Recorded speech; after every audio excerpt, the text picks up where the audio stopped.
Number 6 जो कि है reflection and transmission of wave in a string at discontinuity. इसमें हमको मेनली करना क्या है, हमें रिफ्लेक्शन कोफिशिएंट और ट्रांसमिशन कोफिशिएंट निकालना है। ओके, सबसे पहले मैं आपको रिफ्लेक्शन कोफिशिएंट और ट्रांसमिशन कोफिशिएंट का डेफिनेशन बता देती हूँ, उसके बाद हम डेरिवेशन स्टार्ट करते हैं।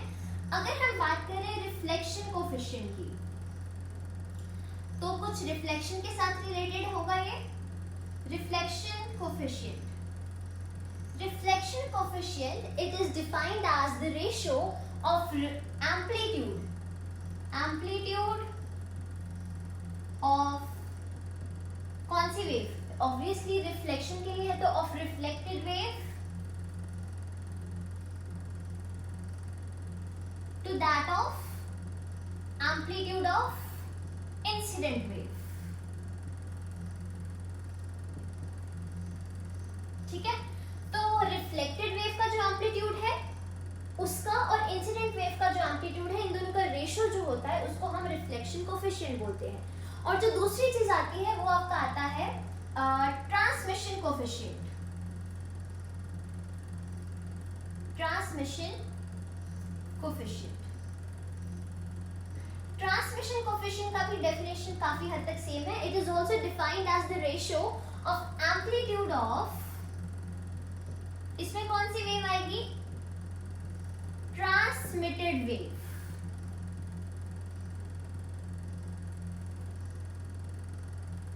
To that of amplitude of incident wave.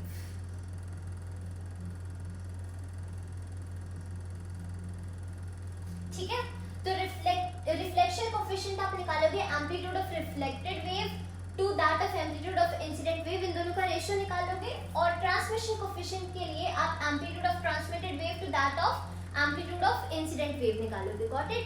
आपके वेव्स कैसे कैसे होती हैं, सबसे पहले देखो, ये सपोज आपका कोई भी एक सरफेस है, कोई भी एक वेव आ रही है, जो वेव आ रही है उस वेव को क्या बोलते हो, इंसिडेंट वेव। ठीक है, एक वेव यहां से टकराकर, इस सरफेस से टकराकर पीछे जाती है, उस वेव को क्या बोलते हैं, रिफ्लेक्टेड वेव, जो कि रिफ्लेक्ट हो गई है। ठीक है, और इसमें हम एक कॉन्सेप्ट और लाएंगे, ट्रांसमिटेड वेव। ट्रांसमिटेड वेव वो वेव है जो कि सरफेस से पास कर जाती है और वो आगे बढ़ जाती है, उस वेव को हम बोलते हैं ट्रांसमिटेड वेव। समझ आ गई, एक आपकी इंसिडेंट वेव होगी, एक आपकी रिफ्लेक्टेड वेव होगी और एक आपकी ट्रांसमिटेड वेव होगी। ठीक है, इन तीनों के कॉन्सेप्ट को लेकर हम अब रिफ्लेक्शन कोफिशिएंट और ट्रांसमिशन कोफिशिएंट का डेरिवेशन करेंगे। तो चलो हम डेरिवेशन स्टार्ट करते हैं। Reflection and transmission of waves in a string at discontinuity. सबसे पहले एक स्ट्रिंग बना लेते हैं। ठीक है, ये स्ट्रिंग है आपका एट डिसकंटिन्यूटी। सपोज ये भी स्ट्रिंग ही आपका, मतलब ये एक स्ट्रिंग आप ये कंसीडर करो, एक आप ये कंसीडर करो, इसकी जो डिसकंटिन्यूटी है उसको आप यहाँ पे कंसीडर करो। At x is equal to 0 पे ये डिसकंटिन्यूटी है ये। ठीक है, उसके बाद ये आप इस सरफेस के इस साइड मीडियम 1 है आपका, इस साइड आपका मीडियम 2 है। मीडियम 1 में आपका कैरेक्टरिस्टिक इंपेडेंस Z1, मीडियम 2 में आपका characteristic impedance Z2। Characteristic impedance के बारे में आपको पिछले वीडियो में मैंने बताया हुआ है, पूरा अच्छे से एक्सप्लेन किया है, which is Z is equal to rho c होता है। ठीक है, उसके बाद मीडियम 1 का जो आपका वेव नंबर है, let it be k1, medium 2 का वेव नंबर भी k2। ठीक है, लीनियर चार्ज डेंसिटी है वो ρ1 है और इसका लीनियर चार्ज डेंसिटी ρ2 है। Z is equal to rho c होता है ना, तो इसका ρ1 c, Z2 is equal to ρ2 c। Linear charge density पे आपका रो से आप उसको डिनोट करोगे और x is equal to 0 पे आपकी डिसकंटिन्यूटी हो गई। ये आपका डायग्राम बन गया। सो भी आपका डेरिवेशन स्टार्ट कहाँ से करना है, आपको डिस्प्लेसमेंट से। मैंने आपको बताया था जब भी आप ये वेव वाला चैप्टर कर रहे हो तो इसमें आप वेव जो है उसको, उसके डिस्प्लेसमेंट को दो तरह से रिप्रेजेंट करते हो, कॉम्प्लेक्स नोटेशन में और साइन कॉस के फंक्शन में। यहाँ पर हम डिस्प्लेसमेंट को कॉम्प्लेक्स नोटेशन में कंसिडर करके अपनी डेरिवेशन जो है उसको स्टार्ट करेंगे। आपको पता है कि जो डिस्प्लेसमेंट होता है वेव का, it is denoted as y is equal to a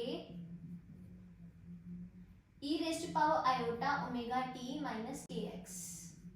ये आपके नॉर्मल डिस्प्लेसमेंट का आपका आ गया नॉर्मल आपका डिस्प्लेसमेंट का एक्सप्रेशन आ गया। अब हम इस डिस्प्लेसमेंट वाले एक्सप्रेशन को तीन चीजों के लिए लिखेंगे।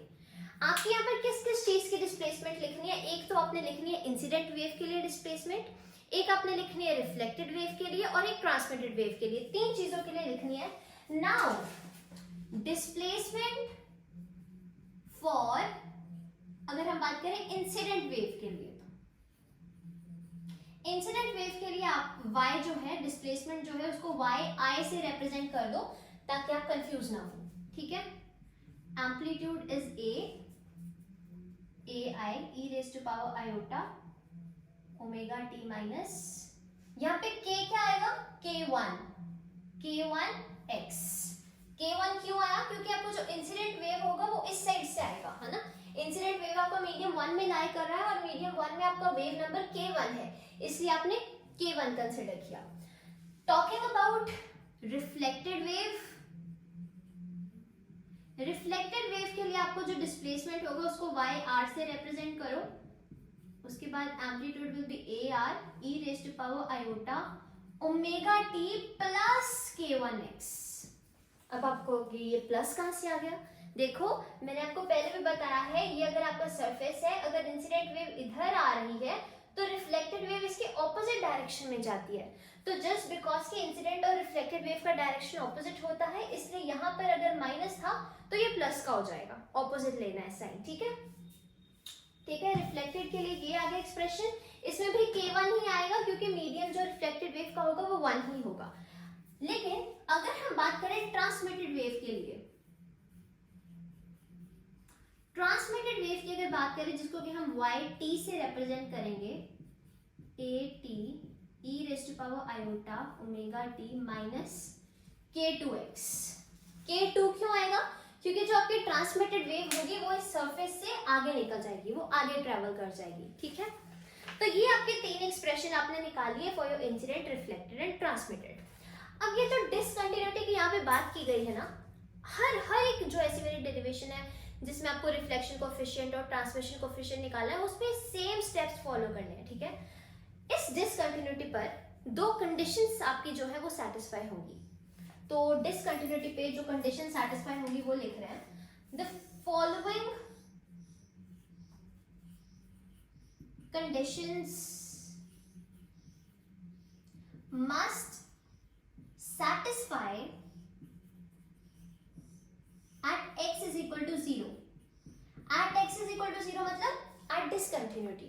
सबसे पहली तो कंडीशन आपकी ये होगी कि जो डिसकंटिन्यूटी है वहां पर आपकी जो डिस्प्लेसमेंट होगी वो कंटिन्यूअस होगी। अगर डिस्प्लेसमेंट कंटिन्यूअस होगी तो इसका मतलब क्या है कि displacement of your incident wave plus displacement of your reflected wave it should be equal to displacement of transmitted wave. तो पहली कंडीशन हो गई डिस्प्लेसमेंट शुड बी कंटिन्यूअस, समझ आ गया। दूसरी कंडीशन इसमें आपकी आएगी कि जो आपका ट्रांसवर्स फोर्स है that should be continuous at discontinuity. Transverse force क्या होता है? ट्रांसवर्स फोर्स आप रिप्रेजेंट करते हो t sin थीटा से, ठीक है। अगर थीटा बहुत छोटा हो जाए, for very small theta, t sin theta को आप t tan थीटा भी लिख सकते हो। और मैंने आपको बताया tan थीटा जो होती है, आपने अगर ग्राफ देखा हो तो उसमें ग्राफ की जो स्लोप होती है उसको आप tan थीटा लिखते हो या dy/dx भी लिखते हो। तो यहाँ पर हम tan थीटा की जगह dy/dx भी लिख सकते हैं। तो ये भी आपका ट्रांसवर्स फोर्स ही हुआ, ठीक है। तो दूसरी कंडीशन क्या है कि आपकी ट्रांसवर्स फोर्स कंटिन्यूअस होना चाहिए। That means your t dy/dx should be continuous। यहां पर आप लेके लिखो transverse force must be continuous, that is t dy/dx। t dy/dx मैंने आपको बता दिया ना कहां से आया, t sin थीटा होता है आपका transverse force, for very small theta t tan theta हो जाएगा और tan थीटा को आप dy/dx भी लिख सकते हो क्योंकि वो भी स्लोप होती है और dy/dx भी आपकी स्लोप ही होती है। नाउ ठीक है, इतनी चीजें हमने लिख ली, मेन पॉइंट्स लिख लिए। अब अब इन कंडीशंस को यूज करके आपको कुछ एक्सप्रेशंस निकालने हैं। तो using the condition 1, using the condition number 1 जो कि है कि डिस्प्लेसमेंट शुड बी कंटिन्यूअस। तो मैंने आपको पहले भी बताया कि डिस्प्लेसमेंट शुड बी कंटिन्यूअस के लिए आपका बनेगा कि इंसिडेंट वेव का डिस्प्लेसमेंट प्लस रिफ्लेक्टेड वेव का displacement it should be equal to transmitted wave का डिस्प्लेसमेंट, ये होना चाहिए। इनका वैल्यूज क्या क्या है, वाई आई का वैल्यू क्या है ये पुट करके देखते हैं, ठीक है। A I E raise to power iota omega T minus k1x plus Y R का वैल्यू क्या है ये पुट करो, A R E raise to power iota omega T plus k1x it should be equal to Y T का value ये है, इसको put करो A T E raise to power iota omega T minus k2x। अब ये सारी चीज हम देख रहे हैं डिसकंटिन्यूटी पे, और डिसकंटिन्यूटी पे आपका x 0 के बराबर है। तो यहाँ पर अगर हम x को 0 के बराबर रखते हैं तो ये वाली टर्म्स तो गायब हो जाएंगी, मतलब इतनी टर्म्स तो गायब हो जाएंगी, ये और ये, क्योंकि x तो है 0 आपका।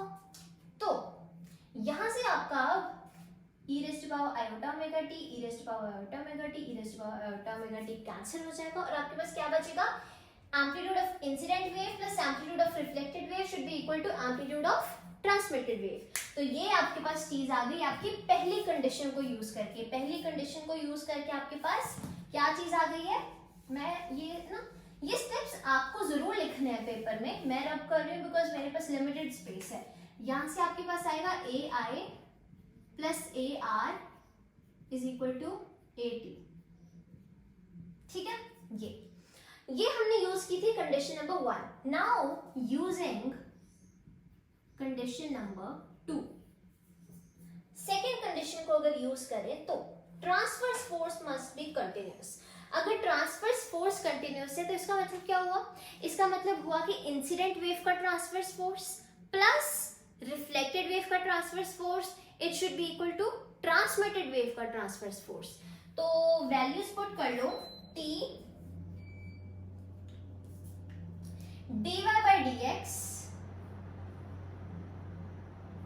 dy आएगा, ठीक है, इंसिडेंट के लिए y आएगा over dx plus t dy r over dx is equal to t dy t over dx।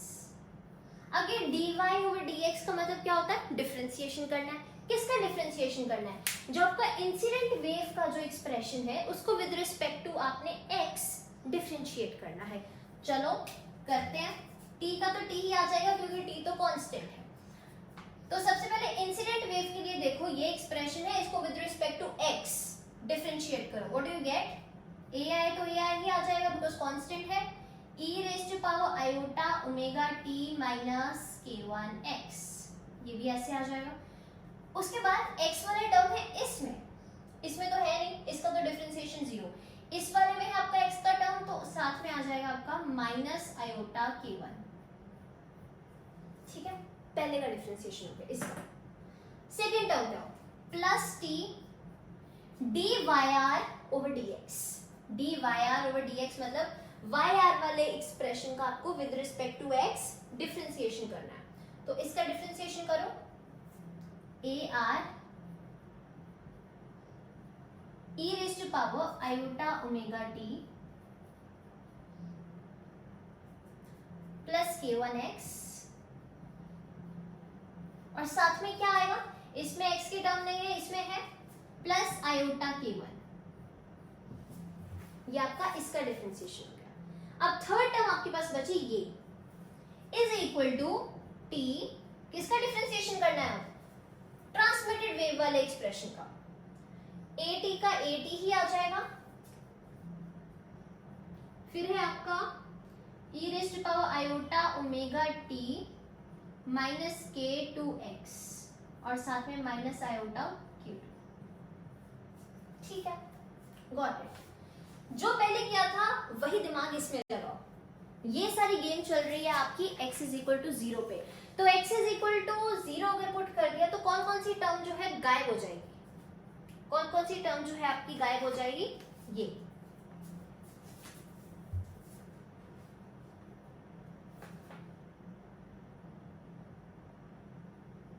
ये गायब हो जाएगी, ये गायब हो जाएगी और ये गायब हो जाएगी। आपके पास ये बचेगा, ठीक है। यहां से t को कॉमन ले ले, सबसे पहले t को इधर से आप कॉमन ले ले। वैसे भी अगर t इधर भी है उधर भी है तो t को तो कैंसिल ही कर दो, है ना, t को कैंसिल कर देते हैं, ठीक है।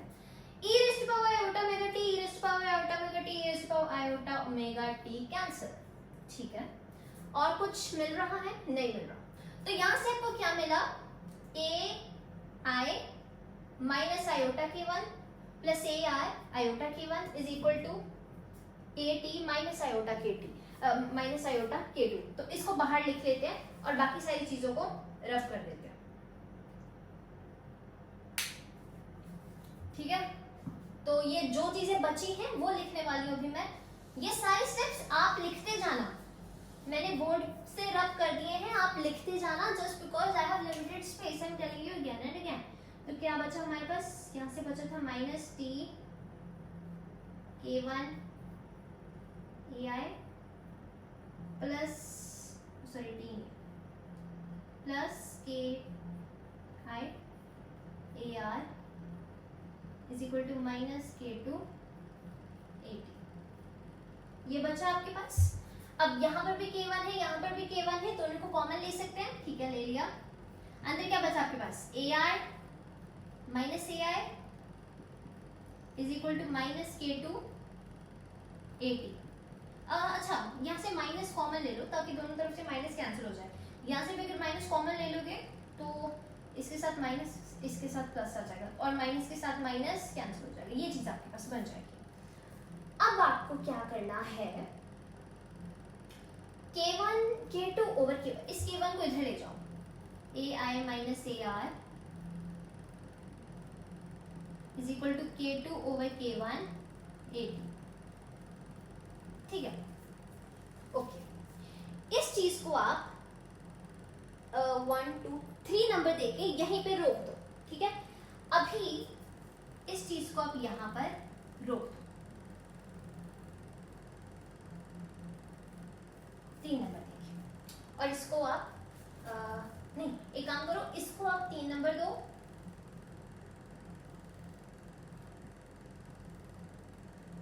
क्या कर रही हूं मैं, 3 और इसको 4, गॉट इट। अब ये आपके काम आने वाली चीज है। दोनों कंडीशंस को यूज करके ये आपका रिजल्ट आया था, इसलिए इनको अलग से ब्रैकेट में लिख लिया। अब यहाँ पर k2 by k1 को आप z2 by z1 भी लिख सकते हो। कैसे लिख सकते हो वो मैं जस्ट आपको थोड़ी देर बाद बताती हूँ, क्योंकि अगर हम अपने टॉपिक से हट जाएंगे ना तो आप कंफ्यूज हो जाओगे, आपको कुछ समझ नहीं आएगा। इसलिए आई जस्ट वांट कि अभी के लिए आप फोकस करो। k2 by k1 को आप z2 by z1 भी लिख सकते हो, मैं वो भी सब्स्टिट्यूट करने वाली हूँ वैल्यू, उसके बाद मैं आपको बताऊंगी कि ये वैल्यू कहाँ से आई, ठीक है। अब देखो, अभी मैंने आपको क्या बताया, ये चीज को ऐसे लिख लिया कि k2 by k1 को आप z2 by z1 भी लिख सकते हो, तो इसको लिख लिया, ये आपका main expression, fine, got it. अब एक्सप्रेशन नंबर 3 को देखो और एक्सप्रेशन नंबर 5 को देखो। अच्छा, ये ai प्लस ar में आ रहा है, ये ai माइनस ar में आ रहा है। इन दोनों को अगर एक बार ऐड कर दें और एक बार सबट्रैक्ट कर दें तो कुछ अच्छा से मिलने वाला है, ठीक है, करके देख लेते। ऑन एडिंग, सबसे पहले ऑन एडिंग इजी होता है। ऑन एडिंग 3 and 5, 3 को और 5 को ऐड करोगे तो क्या होगा, ar और ar तो कैंसिल हो जाएगा, ऑपोजिट साइन है, आपके पास आएगा 2ai, ठीक है, इज इक्वल टू, ये भी दोनों टर्म्स ऐड होंगी और इनमें से फिर आप 80 को कॉमन ले लोगे। मतलब आपको स्टेप्स करके दिखा देती हूँ, बाद में आप ये मत कहना कि भाई कहाँ से लिख दिया, ऐसे आ जाएगा कुछ। फिर इसमें से आप 80 को कॉमन ले सकते हो, 80 को कॉमन लोगे तो यहाँ पे 1 बचेगा, यहाँ पे z2 by z1 बचेगा, ठीक है। तो डायरेक्टली लिख रही हूँ at को कॉमन, at को लिया हमने कॉमन, अंदर बचा 1 plus z2 by z1। Okay, अब थोड़ा सा याद करने की कोशिश करो। मैंने ना आपको कुछ स्टार्टिंग पे बताया था कि ट्रांसमिशन कोफिशिएंट और रिफ्लेक्शन कोफिशिएंट का डेफिनेशन क्या होता है। कि ट्रांसमिशन कोफिशिएंट का डेफिनेशन था आपका कि एम्पलीट्यूड ऑफ आपका transmitted wave to that of incident wave. Transmitted wave का एम्पलीट्यूड भी आपके पास है, इंसिडेंट वेव का एम्पलीट्यूड भी आपके पास आ गया है, यानी आप सही ट्रैक पे चल रहे हो। इन दोनों को डिवाइड में लेकर आ सकते हैं। अभी के लिए पहले आप इसको 2 को डिवाइड में ले आओ। ai is equal to at over 2 1 plus z2 over z1 लिख लो। इसका एलसीएम लेके लिख लो ताकि आप कंफ्यूज ना हो जाओ।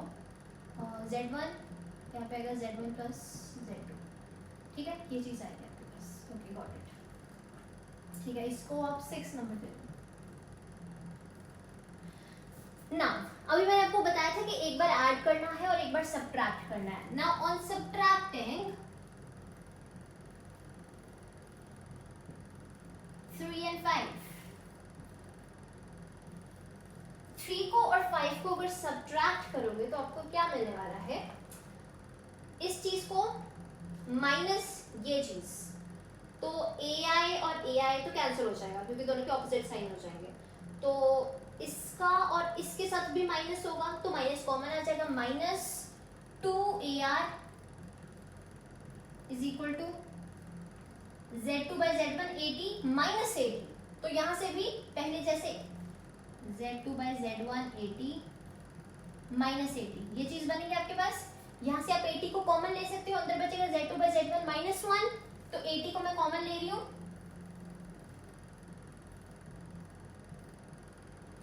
z2 by z1 -1, ये चीज आ जाएगी आपके पास। यहां से भी आप ar is equal to 80 over 2, इसका एलसीएम ले लो z1 z2 minus z1, ये एलसीएम आ जाएगा। और इस माइनस साइन को हटाने के लिए, इस माइनस साइन को हटाने के लिए आप ये वाले टर्म्स का अदला बदली कर सकते हो, मतलब z2 के साथ माइनस आ जाए और z1 के साथ प्लस आ जाए, फिर माइनस इधर जाएगा तो ये चीज बनेगी ना। तो हमने ये कर दिया, बस इतना सा डिफरेंस कर दिया। अब देखो, अब आप लिख लो डेफिनेशन। आपके पास ये 6th एक्सप्रेशन आ चुका है और ये 7th एक्सप्रेशन भी आ चुका है आपके पास। अब आप वापस स्टार्टिंग पे चले लो। मैंने आपको क्या बताया था, सबसे पहले talking about reflection coefficient.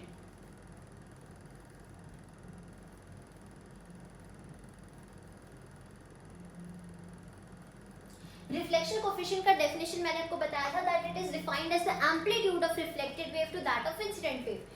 Reflected wave का एम्पलीट्यूड क्या आया, ये, ठीक है, और इंसिडेंट वेव का एम्पलीट्यूड क्या आया, ये। वाओ, दोनों चीजें तो हमारे पास है, इन दोनों को डिवाइड करना है बस। रिफ्लेक्शन कोफिशिएंट क्या होता है, it is defined as the amplitude of reflected wave to that of incident wave. तो इन दोनों का वैल्यूज पुट करना है बस। करें पुट वैल्यूज, चलो पुट करते हैं। 80 over 2 z1 minus z2 over z1, it will be, ठीक है, 80 by 2 दोनों में सेम है, कैंसिल हो जाएगा। z1 और z1 भी कैंसिल हो जाएगा। क्या है आपके पास, z1 minus z2 over z1 plus z2, ठीक है, ये चीज। और यही चीज आपका एक्सप्रेशन है रिफ्लेक्शन कोफिशिएंट का। रिफ्लेक्शन कोफिशिएंट को आप RA से डिनोट कर सकते हो, RA से, ठीक है। तो आपका RA का वैल्यू क्या आ गया, z1 minus z2 over z1 plus z2। कितना इजी है देखो डिराइव करना। अभी सिर्फ रिफ्लेक्शन कोफिशिएंट निकाला है, ट्रांसमिशन कोफिशिएंट पहले निकालते हैं, फिर मैं आपको दो चीजें एक और भी बताने वाली है कि k2 by k1 को z2 by z1 कैसे लिखा, वो भी बताती हूँ आपको। ट्रांसमिशन कोफिशिएंट, ट्रांसमिशन कोफिशिएंट का डेफिनेशन बोलना जरा। Transmission coefficient, it is defined as the amplitude of transmitted wave to that of incident wave. Incident wave का तो ये रहा, ट्रांसमिटेड वेव का कहीं दिख रहा है क्या, कहां पे आ रही है टर्म ट्रांसमिटेड वेव की, इसी में ही आ रही है, सामने लिखा हुआ है। इसी में अगर आप ट्रांसमिटेड वेव ओवर इंसिडेंट कर दो और बाकी सारी चीज को दूसरी साइड ले जाओ तो आपके पास एक्सप्रेशन आ जाएगा। तो on using sixth expression that is आपका क्या बन जाएगा, AT तो ऐसे ही रहेगा ओवर AI, फिर 2 ऊपर जाएगा, Z1 ऊपर जाएगा और नीचे बचेगा Z1 प्लस Z2 एंड ये आपका एक्सप्रेशन आ गया फॉर योर ट्रांसमिशन कोफिशिएंट, ये आपका ट्रांसमिशन कोफिशिएंट। ठीक है, ये वाले जो ये दो आपके एक्सप्रेशन आए, रिफ्लेक्शन कोफिशिएंट का और ट्रांसमिशन कोफिशिएंट का। ना अब जो चीज रहती है कि K2/K1 को मैंने Z2/Z1 कैसे लिखा वो मैं आपको यहाँ पे एक्सप्लेन करती हूँ। देखो K2/K1 जो है, K2/K1 सर इन जनरल बात करूँ तो K जो है उसको आप 2π/λ लिखते हो, 2π/λ लिखते हो, तो K1 को आप 2π/λ1 लिख सकते हो, ठीक है, और K2 को आप 2π/λ2 लिख सकते हो। अब इन दोनों चीजों को divide and multiply by new, divide and multiply by new, तो K1 हो जाएगा आपका 2π/λ1 न्यू और K2 हो जाएगा आपका 2π/λ2 न्यू, ठीक है, गॉट इट। 2π/न्यू ये चीज तो सुनी हुई है, 2π/न्यू तो ओमेगा होता है, ठीक है, ओमेगा इज इक्वल टू 2π/न्यू एंड लैम्डा न्यू लैम्डा आपका c के बराबर होता है, स्पीड के बराबर है ना, लैम्डा जो वेवलेंथ, न्यू जो फ्रीक्वेंसी और ये स्पीड के बराबर होता है। तो ठीक है, यहाँ पर आप थोड़ा बहुत सब्स्टिट्यूशन करो जो हो रही है, K1 फिर आपका किसके बराबर आ जाएगा, ओमेगा ओवर C1 और K2 आपका आ जाएगा ओमेगा ओवर C2, ठीक है। अब जो आपका C होता है वो आपका T is equal to Z1 के बराबर होता है, sorry C is equal to T/Z के बराबर होता है। तो C1 और C2 का वैल्यू क्या हो जाएगा, C1 will be equal to T over Z1 and C2 will be equal to T over Z2। तो K1 आपका बन जाएगा ओमेगा ओवर C1 का वैल्यू क्या आपने निकाला है, T ओवर Z1 यानी यहाँ पे, और K2 आपका आ जाएगा ओमेगा ओवर T Z2, ये आ जाएगा। और K2/K1 अगर करोगे, क्योंकि आपका K2/K1 दिया हुआ ना एक्सप्रेशन में, K2/K1 यानी इन दोनों को डिवाइड कर दोगे तो omega Z2 over T divided by omega Z1 over T, T के साथ T गया, ओमेगा के साथ ओमेगा गया, तो K2/K1 will be equal to Z2/Z1। यहाँ से मैंने लिखा कि K2/K1 जो है वो Z2/Z1 के बराबर है। And this is all for your reflection coefficient and transmission coefficient for your string at discontinuity, and I hope you understood it. अगर फिर भी कोई confusion है, you can comment down in the comment section below. I'll reach out to you and I'll see you in the next one. Till then, bye bye.